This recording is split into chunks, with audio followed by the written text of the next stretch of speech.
Hi guys, I'm Mario. I work at the San Pedro Boys and Girls Club. I am the film and photography instructor here. I'm here with Sarai. She's the animation teacher. And I'm going to be talking today about photography at home because even though you guys may not have access, not everyone may have access to digital cameras like this Canon here, we all still have access to our cell phones. And our cell phones are one of our most powerful tools for taking videos and sharing and taking photos and sharing those as well. So one thing that I want to get started with is how to set up your settings for your phone, whether you're an Android user or an iPhone user. And then we're going to talk about some different ways you can take photos during this time. It's a very tough time. All right, so let's get started. So for iPhone users, what you're going to, everything's pretty much automatic, but a couple things you can do is in the settings app, you can go to the camera settings and change the format to the most compatible. I'd suggest setting it to most compatible because if you transfer them to anywhere, they will already be JPEG. You can also change the recording video settings to 1080 at 60 frames. I prefer 60 frames. iPhones do support 4K video. If you want to upload it 4K, not a lot of services support 4K right now, but maybe sometime in the future they will. For Android, so depending on the model, there should be a quick setting option. Select shot type, so you have portraits, you have food, you have all these different settings. But you can also use the Pro Control settings, which helps you with ISO, which is digital brightness, aperture for lighting, and depth of field, and white balance, which adjusts the lighting. Maybe in here it's fluorescence, but maybe you want a warmer lighting, something that feels a little bit more friendly, then you can use the white balance to change that. All right, I've kind of gone over a lot of topics in a quick frame. Feel free to pause and rewind to understand all this. But I'm gonna move on to the next topic. So the next topic is some things to keep in mind. Composition. So what is your subject? Make sure your subject is clear in frame. You don't want to have a portrait and then have half of your subject's forehead cut off. Or maybe take a picture of a burger and you're missing the bottom bun. That's no bueno. Is your subject clear to see? Going over what I just said. Rule of thirds. So this is another setting you can toggle, but basically it cuts your phone, not literally, digitally, into 9 different sections like a tic-tac-toe board. And those 4 corners in the middle, that box in the middle, is typically where you want to frame everything. This is because it's what helps us get a full, clear view of whatever your subject is in the frame, and our eyes are naturally drawn to those 4 sections here.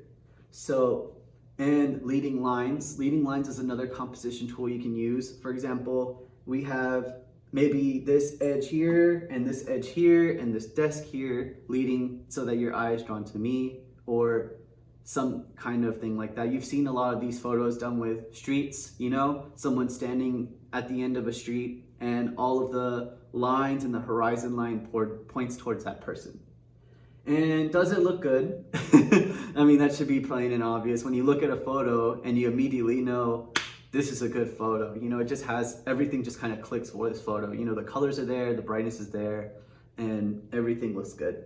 So editing and post, what filters can I use? A lot of people like to use filters. Some filters you should probably stay away from forever, never touch them, put them in a drawer and close it. And then other filters are your go-to, your Juno, your Lo-Fi, that type of stuff.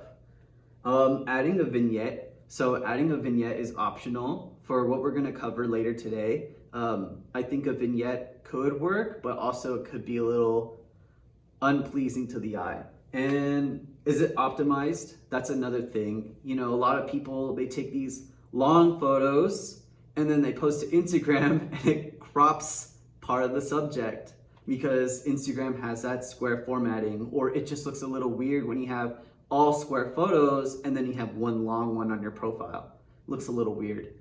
And is there noise? So noise is when your ISO is too high. Your picture looks blurry, looks grainy, Is there too much of it? Maybe that's what you're going for. That's something that you can keep in mind when you're editing in post. And sleep on it. Let's say you have a post and you finished editing it and it's almost like 11 p.m. and you're ready to hit post and you're not quite sure of the photo. Sleep on it, post it in the morning. It's definitely going to get more views if you post it in the morning. And if you are unsure of it, see the photo again with fresh eyes. This goes for any art piece, whether you're painting, working on something digitally, drawing, anything really, and building good photo habits. So a lot of people like to boast on Android phones because their camera quality isn't good, but sometimes what it is your lenses are dirty. You gotta take your time, 5 seconds before you take a photo, if you have that time, to just get your shirt and just clean your lens. It's not that hard, guys. I do not want to see blurry, hazy, weird, surreal photos unless that's what you're into in your things. I want to see clear photos. And don't forget your front camera for those selfie people out there. And take your time if you can. If you have something like a pet you want to take a photo of and your dog doesn't wait for anyone, or a cat, but you have something like food, don't rush into taking pictures of food. Or maybe there's like someone you want to model, prop them, dress them up. Take your time. Try not to zoom too much with your iPhone or Android unless you have that telephoto lens stuff. But what you do is your digital zooming, which is not like camera zoom, traditional camera zoom. Your picture quality starts to go down the more you zoom into things. It's really bad. And clean your background. Study, if you can, pan around the background. As you can see, it's pretty messy, but in the shot around here, it's nice and clean. Make sure you do that, because I can't tell you how unappealing it is to see, something that's a mess, or there's like a loose paper here, or if you're taking pictures of food, there's like a dirty fork there. It's pretty annoying, and it's doesn't make for a good photo. So we're gonna take a break from all these basics. If you want to review them, please feel free to review them. Pause the video, go through the video again, but we're gonna move on to our next topic. Quarantine cuisine. So quarantine cuisine is something that I'm sure a couple of you guys have seen on Instagram, Twitter, Snapchat, TikTok, whatever. And it's something that you can do to pass the time, I know a lot of you guys are learning how to cook new recipes. You're finally trying out those Binging with Babish, those Bon Appetit recipes that you've been bookmarking, those tasty videos. I know right now the foaming coffee is trending right now. If you guys want to try these recipes, be sure to use this hashtag. It's trending right now. But these are some ways that you can make your photos, your food photos, look a little better. So, also just looking at pretty food. I think pretty food, we're just more reluctant to enjoy it. If it looks like gorgeous, almost like a painting, I think we're more reluctant to believe that it tastes better and just enjoy it a lot more. So the ways that we can present food through photography, there's different ways we can style our food. We can cross-section it, drizzle it, garnish, get a close-up of it, or even step away and get an overhead, powder it, or make a portrait out of it, a person eating food. And I'm gonna go through each individual way. You're gonna see a lot of pancakes. I'm sorry, but pancakes are the perfect photo for this. You can do anything you want with the pancake and it'll just look absolutely amazing. So you're gonna see a lot of pancakes, but a lot of other foods can be applied to this method. So for example, here we have an example of cross-sectioning. Cross-sectioning is simply the act of cutting it and opening it up and taking a picture of the insides. This works really well for cakes, lots of layers in a cake. Pancake stacks, sandwiches. You can get creative with this even. I've seen people, it's really hard, but I've seen people manage to do this with soups even and ice cream. It's pretty wild. But doing this, it just kind of creates this really nice way of creating texture in your photos. And it's really nice to look at, seeing all the leafy greens, and I don't know what kind of sandwich this is, but seeing there's even some peppers in there. There's guac on the bottom. Being able to see all that stuff, it creates a much more attention-grabbing picture, and there's so much to look at. It's almost like mesmerizing. You're looking at this photo for a while, trying to analyze and look at what this food is made out of. So the next one here is drizzling. As you can see, you can drizzle just about anything. Soups, you can put some cream on your tomato soups. You can drizzle chocolate sauce, drizzle syrup over pancakes. Just try and make it look super decorative. I know this one kind of looks really cool because it's kind of looks like Mars almost a little bit. And then, you have your more decorative ones. You go for a zigzag stripe, or this one just kind of went crazy, but the contrast is nice even with the colors. The colors are bouncing back and forth with each other with the browns and the whites. And this one here, you do if you're an abomination. If you eat your fries like this, I know I've experienced this firsthand, but if you eat your fries like this, you're just an abomination, I guess. But it looks really pretty to do it. Like if you have some spare fries and you don't want to get called out by, like, let's say your older brother or, your kid sister or whatever, take a picture like this. It looks really nice the way it's drizzled on top. Creates a nice balance too between yellows and reds. The next one is garnishing. So that little leaf that you find on top of foods, that's called a garnish. Garnishes can be just any topping that you put on. Doesn't have to be edible, but it can be. An example is sushi. Sushi's very beautiful. You can, excuse me. You can garnish sushi with, this even goes back to the syrup here, or you can garnish it with sesame seeds, a leaf, some panko flakes. Garnish it with all kinds of different things. And with desserts, I recommend you garnish with a berry.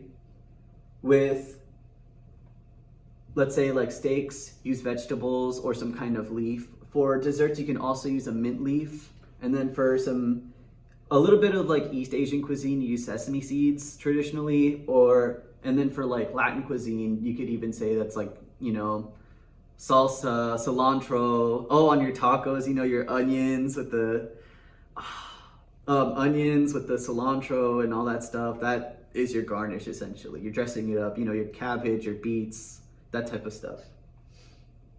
The next one here is close-ups. Ooh, that's a low-res image, but close-ups here, they just it's kind of what we've been doing this whole time, but close-ups are also a way that you can just or creating a macro shot is a way that you can kind of create a visually interesting photo, because you're going to get details that you never thought you could see. It's really hard to see because it's a low-quality image, but you can even see like the little dots on this here, or even like the burns or scorches or little shimmer off this pepperoni, or all this texture going on with the salad, with the seeds here and the tomatoes and the spinach and all that lettuce and stuff like that. You get a lot of good textures as well, not just from cross sections, but from close-ups as well. And overhead shots, overhead shots are a good way to get a lot of details. Let's say you cooked a lot of food and you want to showcase all that. You cooked breakfast for your family, or you have a lot of dips. They have this pineapple salsa, this pico de gallo, this guac. You want to showcase that you made all that. An overhead shot is a good way to get that shot. Or let's say you just want to look like you work at an advertisement for the Cracker Barrel. You just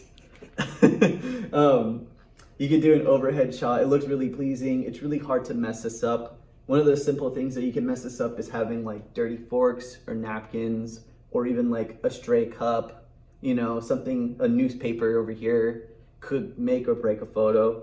But these are all just the different ways that you could present your photos, your quarantine cuisine on the internet. And lastly is powdering. Powdering is another type of garnishing, although powdering has a little less control than garnishing. Powdering, when it comes to it, you have your hot cocoa and your whipped cream. You can get a little chocolate or maybe some chocolate chips and just kind of shave off a little bit using what do you call those? Cheese grater. Or even using powdered sugar for desserts. Back to the pancakes. Put a little bit on there, a little bit, and then put a little strawberry on there. It looks really pretty. and funnel cakes as well. And that basically concludes the quarantine cuisine tutorial. You know, I hope you learned different ways that you can take photos of different foods that you may be making or stuff like that. I have a challenge, an art challenge for you guys, for my photo students, or for any student who wants to pick up photos. This week's photo challenge is, I forgot portraits of people. You know, maybe sometimes you want to get pictures of, you know, your family members eating the food and really reacting to it in live stream or in real time. It makes for a great candid photo. You know, you can hang these photos around the house. These are really personal and they really kind of kick it up a notch when it comes to creating a lot of sentiment with a photo. Oh my gosh, I wrapped up too quick. But what not to do. So do not use fluorescence. Use warm colors or set your white balance to warm colors. It makes food look more appealing. An example here is this burger here. This was taken using fluorescence, and as you can see, it kind of created a blue shift. And that blue shift really kind of makes these fries look cold and unappetizing, like they've been sitting out for a while. The reason why a lot of food companies use red or some kind of warm color is because foods are warm color, whether they are yellows, oranges, and reds. Green even is a cool color mixed with a warm color. Purple as well, you know, you have your purple cabbage, that's all your ubes, that's also a cool color mixed with a warm color. So make sure you use warm lighting or adjust your white balance so that it looks warm. Post or do not post your cooking failures. You know, it might make for a good laugh, but some people might, you know, tie that in with your cooking skills. You know, you might have them try something and they're gonna remember that photo of what not to do and how bad that looked. And you know, that's just up to you. It's a good laugh though. And like I said earlier, keep your background clear, no stray plates, use napkins or dirty forks. And back to the challenge. So the daily photo theme for today is pots and pans. You know, maybe you made a pan pizza and you want to showcase that, or maybe you made a Alfredo and it's all in that cast iron and you want to capture all that delicious glossy goodness. Another thing is teapots or even soup pots. You know, I know pozole season is over, but you know, if you have another soup, you know, Sunday menudos, you know, in the pot, you can take a picture of that. Or even for your tea drinkers out there, or even coffee drinkers, taking pictures of the teapot or the tea kettle or coffee. You know, if you have a French press at home, I don't know how many kids have a French press, but they look pretty cool. And or just taking pictures of your coffee or your tea in the morning is nice if you frame it well enough. And that's generally the daily photo theme. You can submit those to our BGC Instagram, and hopefully, you know, if you guys take photos, we can showcase them here on this channel. But in general, I advise you guys to check out our other videos. You know, our artists out there who might not have a lot available. You know, we definitely have a lot of lessons here with Miss Y, or if you have a computer with Sarai, you know, definitely look into those different art lessons. And yeah, I guess that's all I have to say. I guess we'll wrap it up. Thank you for listening. Thank you for coming to my TED Talk. And stay safe.